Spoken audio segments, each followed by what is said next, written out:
What is up, Spa City? Welcome to the Specific Chiropractic Center's podcast, the Spa City Podcast. I'm your host, Dr. Grant Dennis, featuring all of the community leaders and people doing big things for the community of Hot Springs. Look forward to seeing you guys on the inside.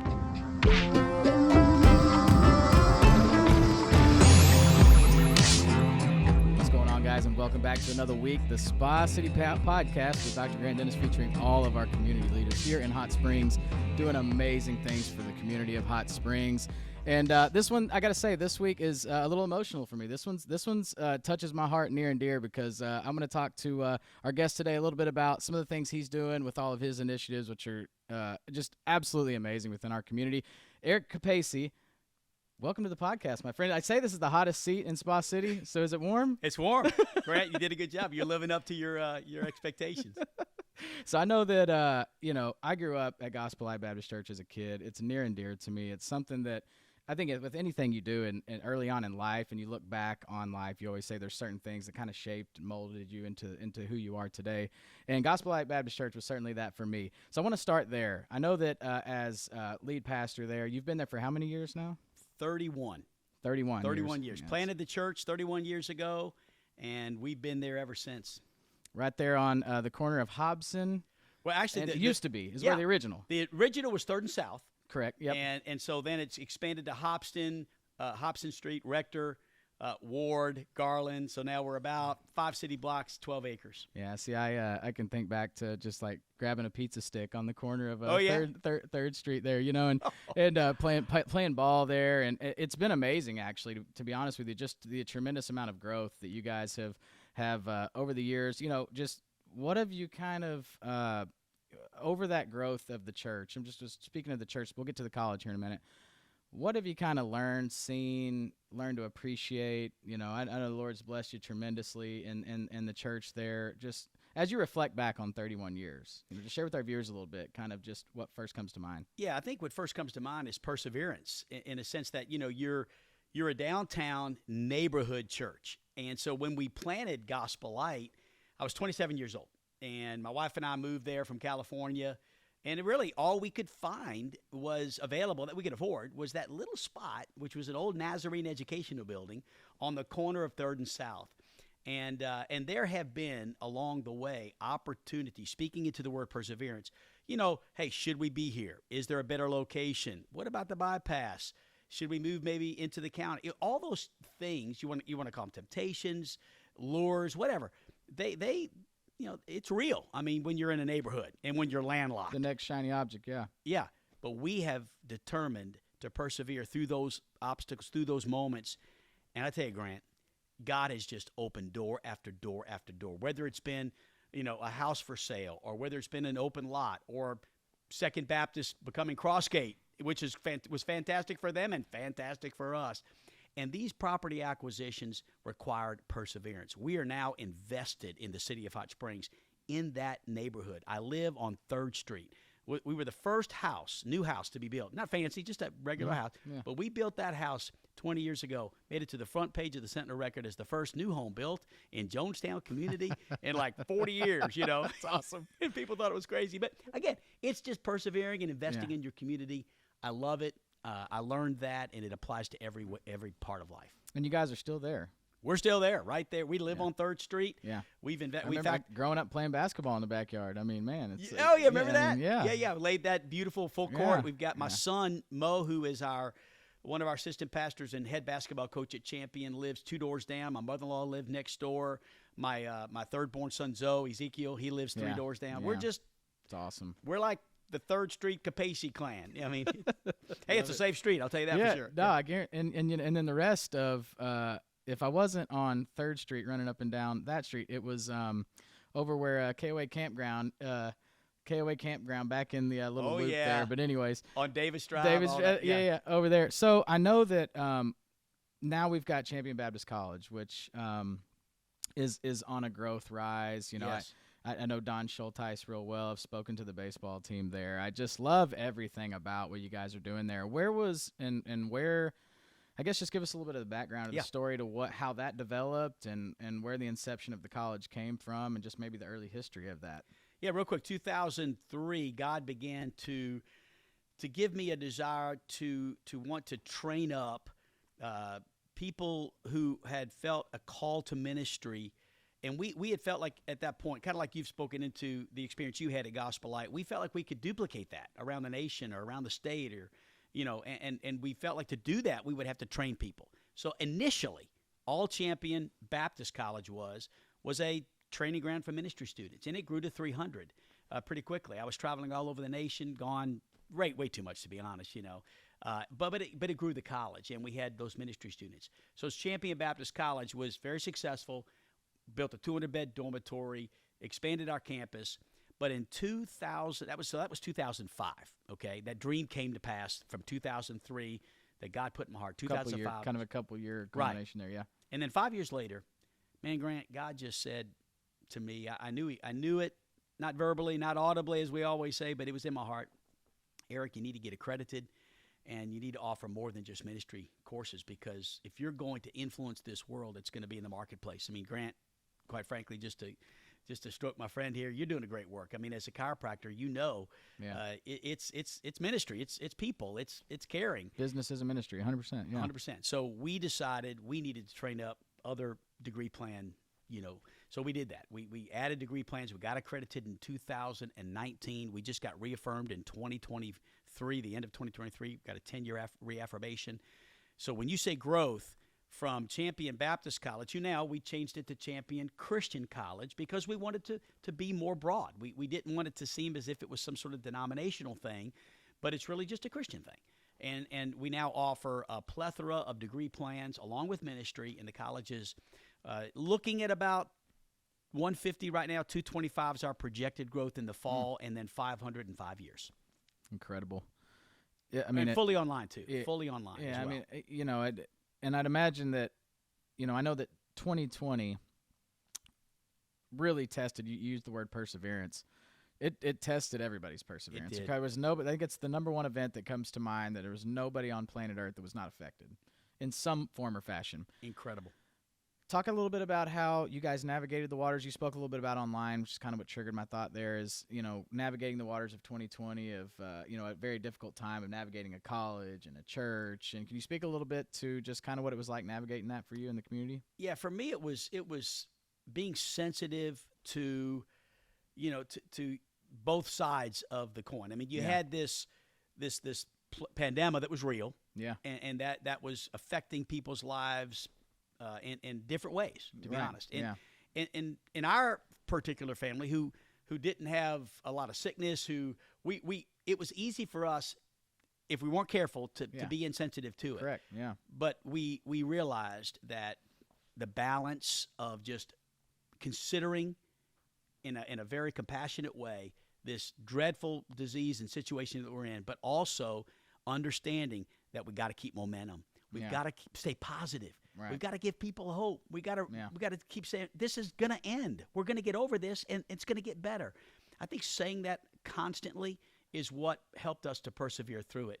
Not just giving in, giving up, and always the default always being, well, let's just take it. Let's not go to church again this Sunday. We went back sooner than most, with protection, but I think moving forward and not allowing it to throw us into a negative attitude. Yeah. And so I'm a positive guy. Yeah, no, and I think that's what most people, I know I certainly love about you, is this positivity. It's an energy. I think that, energy can either be created or destroyed. It can only be transferred. You're an energy transfer, brother, and I try to be the same. But I think, it's an interesting thing, because I think a lot of people had to you mentioned online. I would imagine, services are now streamed online a little bit. Yeah. Classes are done online a little bit. Can you speak a little bit to how you guys had to navigate that piece a little bit? Yes. Listen, that was the positive, because churches that were not paying attention to the effectiveness of online distance education and services online for church. So all of that ramped up, and we were able to finally say, you know what, without it, we really don't have a college or a church for at least this time period. Right. Man, Grant, now it is a huge piece of our outreach as a church and of our education overseas now. We have, dozens and dozens and over 100 classes online that anyone can take all over the country. And we are having people, even in Australia, we've got a guy graduating from Champion in Australia. Wow, that's amazing. Yeah, he'll do international now. International now. And that's because of, in essence, it's interesting.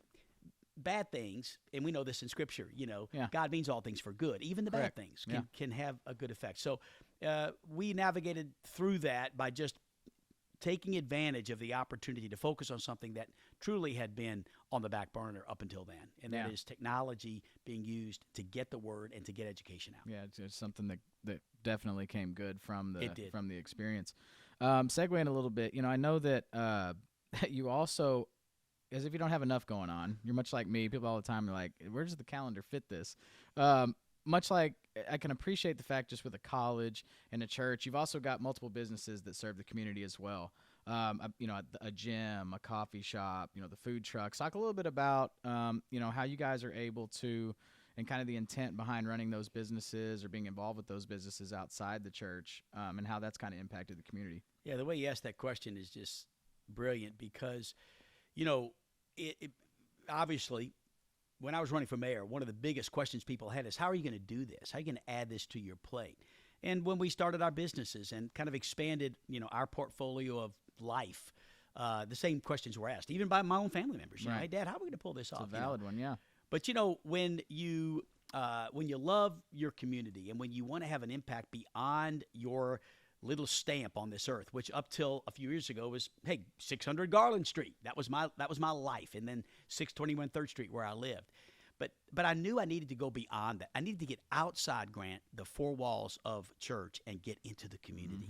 And it's changed my life. I mean, having that food truck on Airport Road, Hogs, Burgers, and Pizza, and just serving hundreds of people throughout the year, good food and good service, and just a friendly spirit, a great atmosphere. And also gives me a chance to give out gift cards. And just, I've always wanted to be in the food industry. I'm from New Orleans. I love food. Right. And then our gym, promoting good health, being out near the village is where we're located, right next to the Walmart behind Bank OZK. And it's been just really cool that we got 400 members.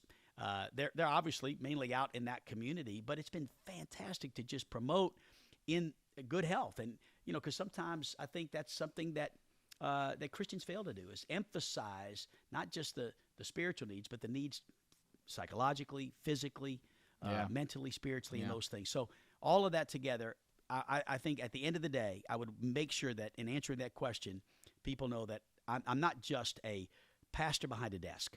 I want to make this clear. I am a citizen of this city who is just like you. I'm involved. I love this community, not just because I'm a Christian, but because, I live here. Yeah. And being a Christian enhances that, hopefully. Of course, yeah. I think just speaking to the community a little bit, I don't think a lot of people also, at least I wasn't until I became made aware of maybe a year or two ago, you guys had taken over the community center. Yeah. There in the old Boys and Girls Club when I grew up in Hot Springs, not long ago. It was the Boys and Girls Club. I watched you play there, man. Yeah, and so talk a little bit about the, how that came about, and I know there was some unique structuring there that allowed you guys to make that happen. How has that kind of contributed to this, the community outreach, I should say?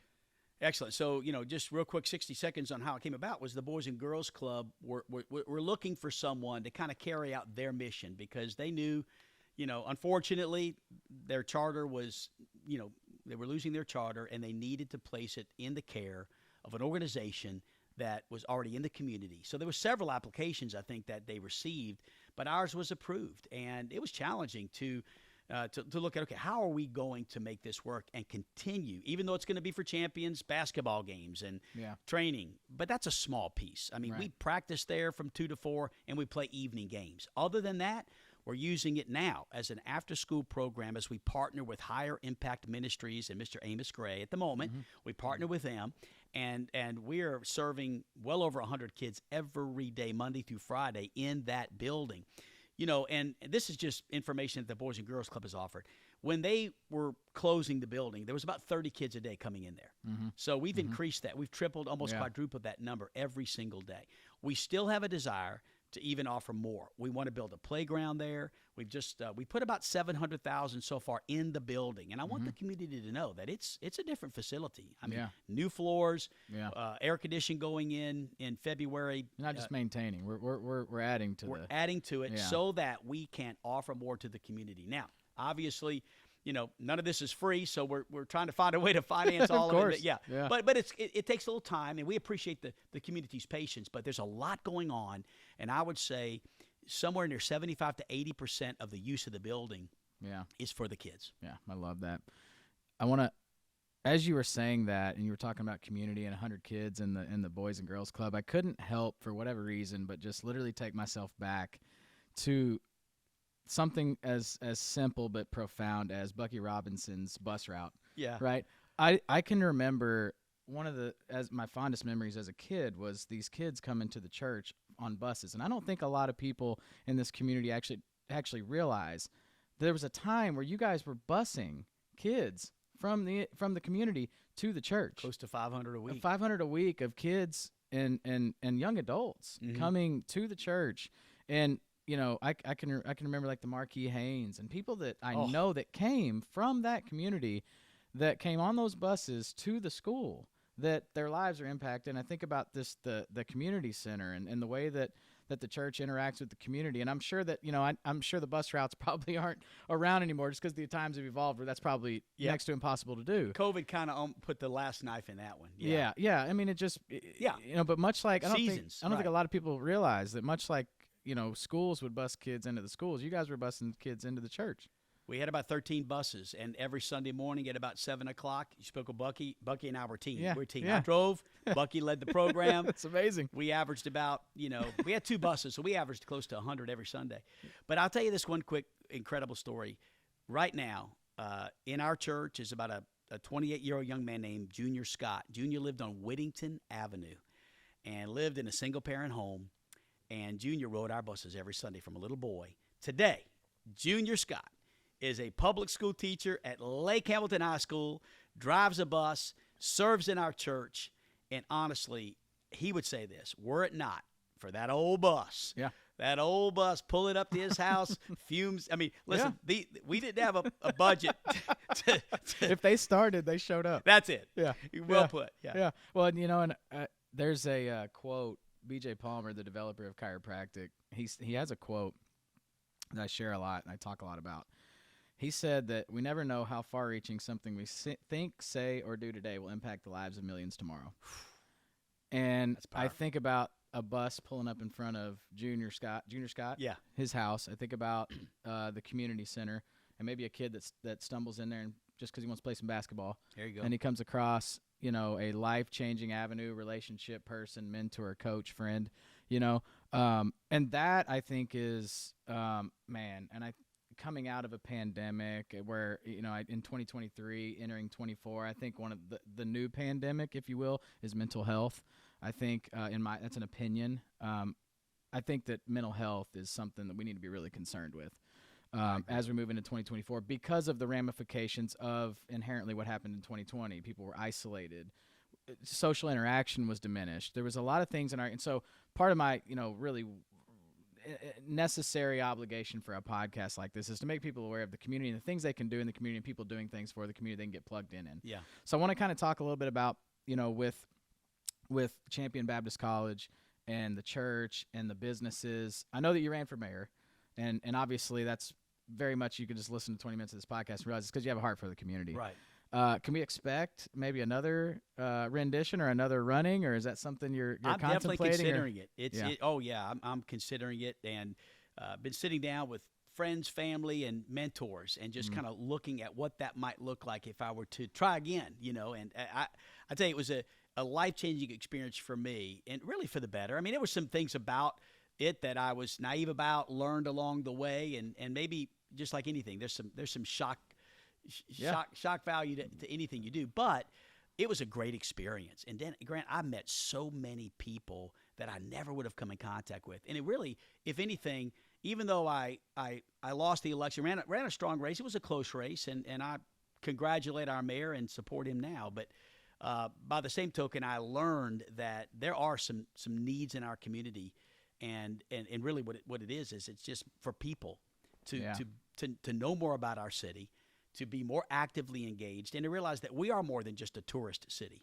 We are a community of people that love living in Hot Springs, not visiting. We love living here. And I want more people to live here as well. Yeah, I mean, I talk a lot about it's interesting and it's fun to be a tourist in your own hometown as far as, there's so much that Hot Springs has to offer that I think gets lost on the person that kind of gets numb to what this city really has as far as the Four Seasons and just the pure essence of the people. You get to live in a place where people literally desire to come and visit.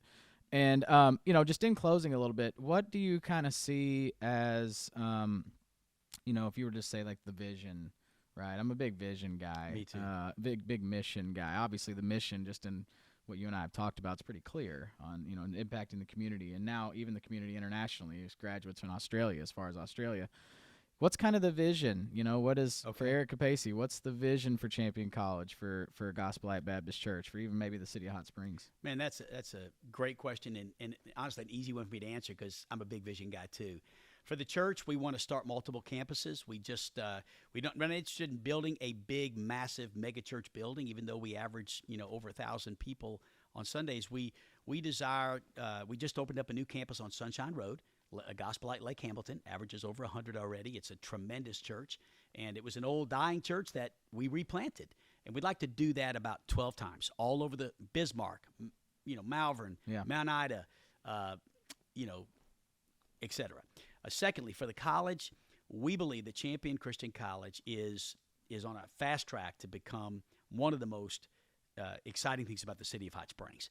And we're looking at 500 students in 5 years. And that's our short-term goal. Mm-hmm. Long-term, I think, we'll be rolling out a campus plan. We're going to stay downtown. We desire to have 1,000 on-campus students living in dorms and housing provided by Champion. So that's the goal for Champion. For my businesses, I'm looking at, expanding a little bit. We're looking at an Everbowl here in our city and bringing that. We've been working, on a fast track to accomplish that. It's just to continue to provide good jobs for our college students, for young people, a good atmosphere, safe place to work. And then for our family, I've got 9 grandchildren. Most of us live on 3rd Street.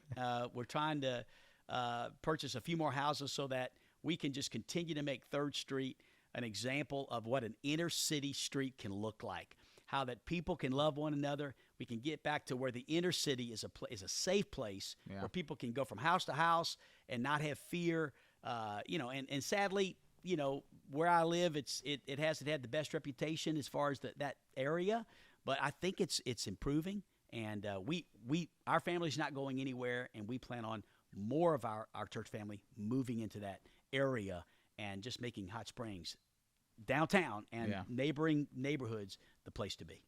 Love it. I love it. Well, listen, I just first and foremost appreciate everything you're doing for the community. I appreciate everything you and Carol Ann and Mo and Josiah and just the whole entire Capaci crew is doing to make Hot Springs. In other words, I think a lot of people love to talk about the problem. No one really likes to offer solutions. Right. I just appreciate my big takeaway here is that you're trying to be a part of the solution. Yes, sir. We can talk about problems all day long. Let's be a part of the solution. And whether it's where you live or the communities you live in. And I just appreciate all you guys are doing. And obviously I look forward to watching continued growth, continued success, and everything you guys are doing. And thanks, Grant. Thanks for the opportunity. This is a fantastic idea, and I love the fact that what this is all about is just making sure that you're doing your part to let the city of Hot Springs know that there's people that care about this community and that are doing something, not just talking about it. Yeah, and especially those that live in it, live among it, not just looking at it from afar. I think a lot of people think investors own around Hot Springs. It's not the case. Nope. Not the case at all. Folks, that's going to wrap it up for this week. And until next time and until next episode and next week's episode, just keep in mind, go out and support our community leaders, support local businesses, support those doing good things for the community. Lots of corporate out there, lots of people doing things from afar. But what we got to do in the community of Hot Springs is take care of those who are from here, live among us, and want to make sure that being a tourist in our hometown is cool and continues to be cool. And until then, go support all the community leaders. And until next time, we'll see you then. See ya.